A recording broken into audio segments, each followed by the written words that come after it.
Magandang araw, kaibigan. Ako si JV Salayo. Tara na sa landas ng pag-asa. Happy Fiesta sa mga taga San Juan. Sa mga dadaan doon, siguraduhing magdala ng pamalit na damit sakaling kayo yung mabasa. Sa fiesta sa San Juan, kasama sa pagdiriwang ang buhusan ng tubig bilang paggunita kay San Juan, ang pinsan ni Jesus na nagbinyag sa kanya. Paksa sa Ebanghelyo ngayon mula kay San Lucas ang pagbibinyag at pagbibigay ng pangalan kay San Juan. Basahin natin. Dumating ang oras ng panganganak ni Elizabeth at nagluwal siya ng isang sanggol na lalaki. Nabalitaan ng kanyang mga kapitbahay at mga kamag-anak na siya'y pinagpala ng Panginoon at nakigalak sila sa kanya. Nang ikawalong araw, dumalo sila sa pagtutuli ng sanggol. Zacarias sana ang ipapangalan sa kanya, gaya ng kanyang ama. Ngunit sinabi ng kanyang ina, hindi, Juan ang ipapangalan sa kanya. Subalit walang isa man sa inyong mga kamag-anak ang may ganyang pangalan, wika nila. Kaya't hinudyatan nila ang kanyang ama at itinanong kung ano ang ibig niyang itawag sa sanggol. Humingi siya ng masusulatan at sumulat ng ganito. Juan ang kanyang pangalan. At namangha silang lahat. Pagkadakay nakapagsalita siya at nagpuri sa Diyos. Natakot ang lahat ng kanilang kapitbahay. Ano pat naging usap-usapan sa buong kabululan ng Judea ang mga bagay na ito. Pinakaisip-isip ito ng lahat ng nakaalam at ang kanilang tanong, magiging ano kaya ang batang ito?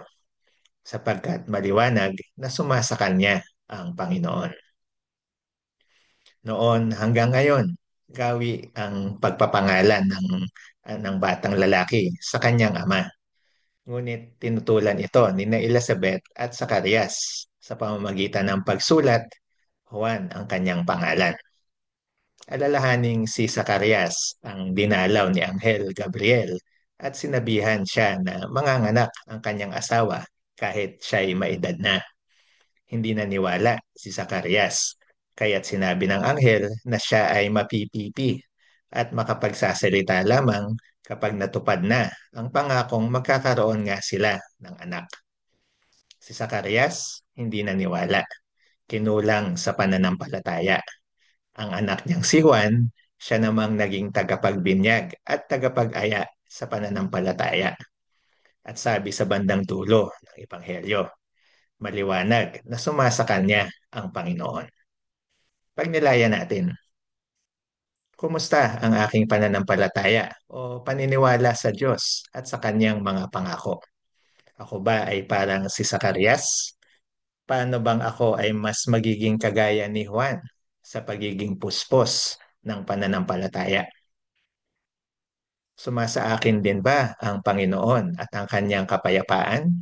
O ang mas nakikita ba sa akin ay ang kawalan ng kapayapaan, ang kawalan ng pag-asa? Kaibigan, bawat araw ay pagkakataong patibayin ang ating pananampalataya. Ang Espiritu Santo ay nasa sa atin na mula nang tayo ay bininyagan. Ano man ang iyong hinaharap na laban, kapit lang at asahan ang tulong at gabay ng Espiritu Santo. Gaya ni Elizabeth, isang araw ay sasabihin mo rin, ngayoy kinahabagan ako ng Panginoon. Ginawa niya ito upang alisin ang aking kahihiyan.